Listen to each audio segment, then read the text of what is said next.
Welcome to this video lecture on Leasing IFRS 16. We'll start with the substance over 4.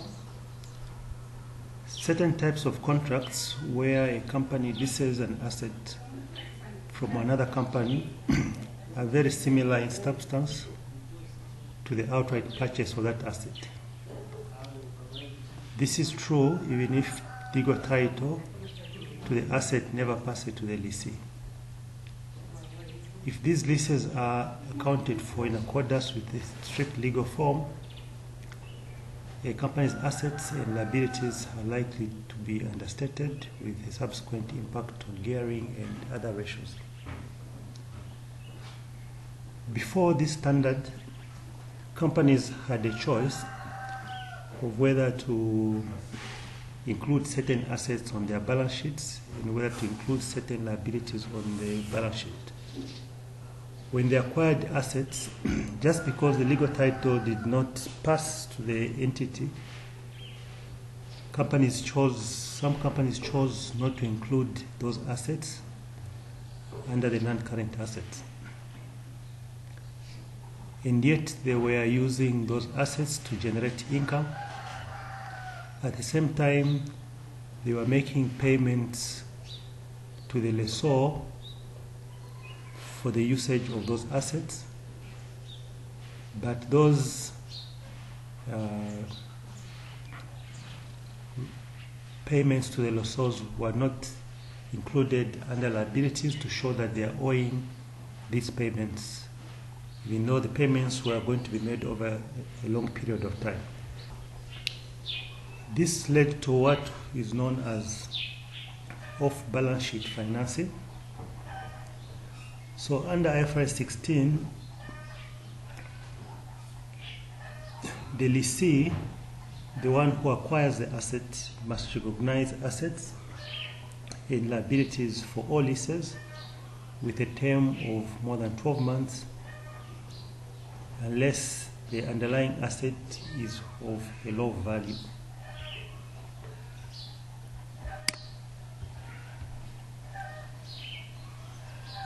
So IFRS 16 defines a lease as a contract or part of a contract that conveys the right to use an asset, the underlying asset, for a period of time in exchange for consideration.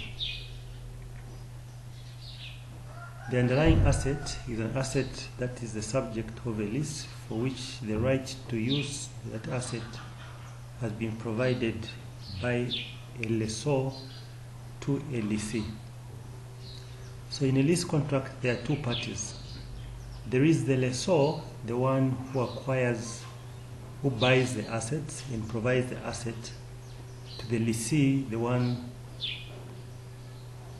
who uses the asset for the duration of the lease contract.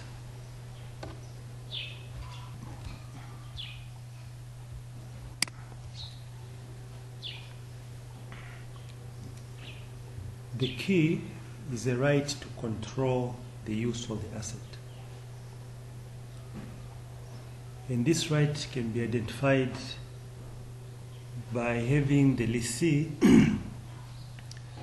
the right to obtain substantially all of the economic benefits from use of the identified asset, and the right to direct the use of the identified asset.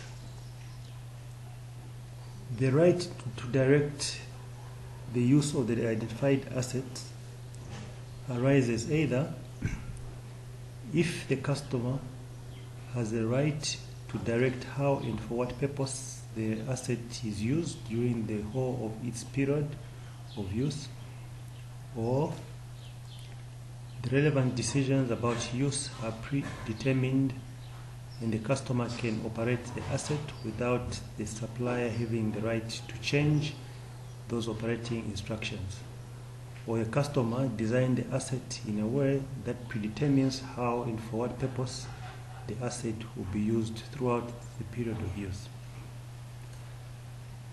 In this paper, at this level, it's extremely important for you to be able to bring out those definitions of control not only bring them out, it's also extremely important for you to identify them when you're given a scenario in the question.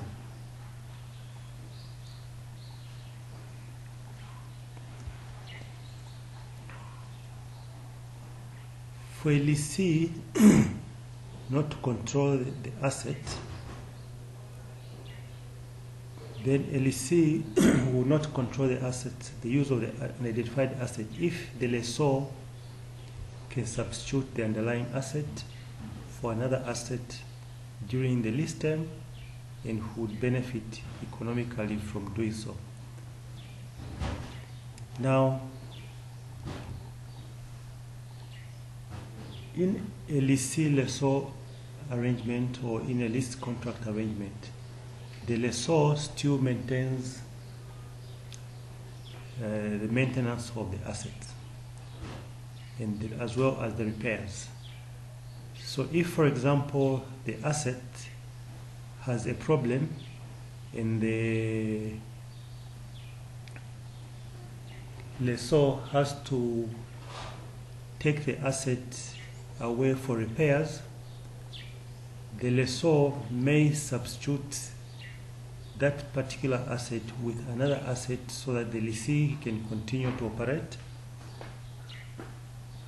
But as long as that asset which has been collected by the lessor upon being repaired is returned back to the lessee, failure to return that particular asset back to the lessee, then the condition of an identified asset has been breached. That contract can no longer be considered as a lease. There are some contracts which may contain elements that are not leases, such as service contracts. These must be separated from the lease and accounted for separately. We now move to the accounting treatment. We'll start with the accounting treatment for the right of use asset. At the commencement date, the lessee should recognize a right of use asset. This represents the right to use the underlying asset and a lease liability representing the company's obligation to make lease payments. The accounting entry will be to debit the right of use assets in the statement of financial position and to credit lease liability also in the statement of financial position. The right of use asset is measured at cost, and this cost consists of the initial payments of the lease liability, which will be made up of payments made before or at commencement of the lease, less any incentives received on initial commencement of the lease. To this you add the initial direct costs. These would include such costs as cost of dismantling, removing and restoring the site according to IFRS 37 provisions. When you sum all those, you get your total right of use asset. After the commencement date, the right of use asset should be measured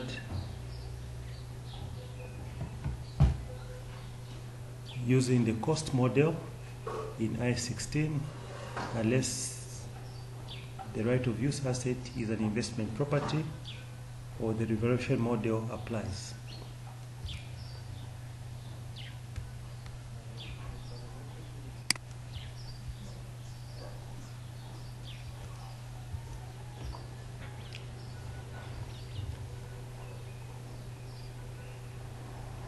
The asset must then be depreciated. Our accounting entry for depreciation will be to debit depreciation in the P&L and credit the right of use asset in the statement of financial position, which will accumulate. The depreciation of the right of use asset will be over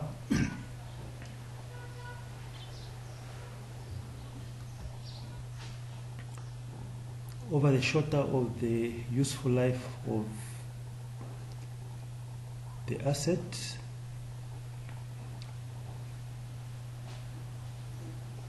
or the lease contract. That is, if there will be no transfer of ownership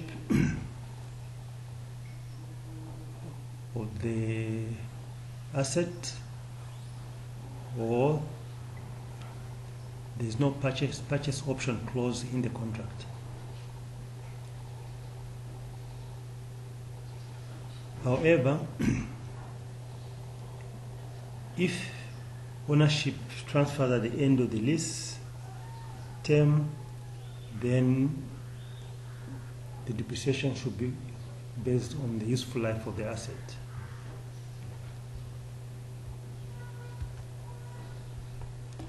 We move to the liability. The initial measurement of the lease liability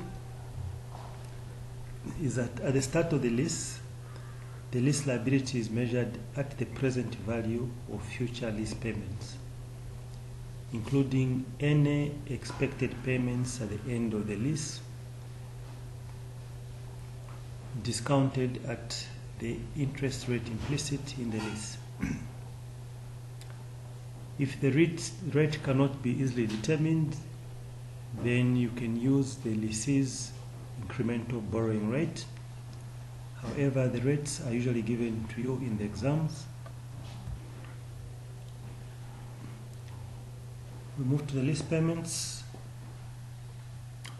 As the company benefits from paying the lease over a period of time, the total amount paid will therefore include capital and interest payments. The interest is referred to as the interest charge or finance charge.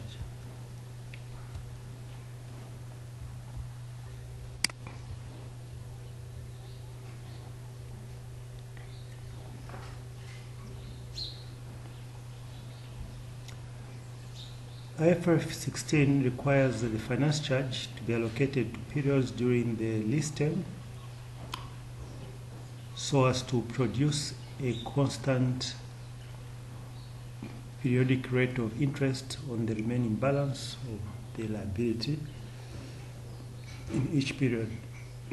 i.e., for example, applying the interest rate implicit in the lease, which is the lessee's intended rate of return, to the amount of capital standing to calculate the finance charge for the period. Again, the lessee's incremental borrowing rate may be used if the interest rate implicit in the lease cannot be determined.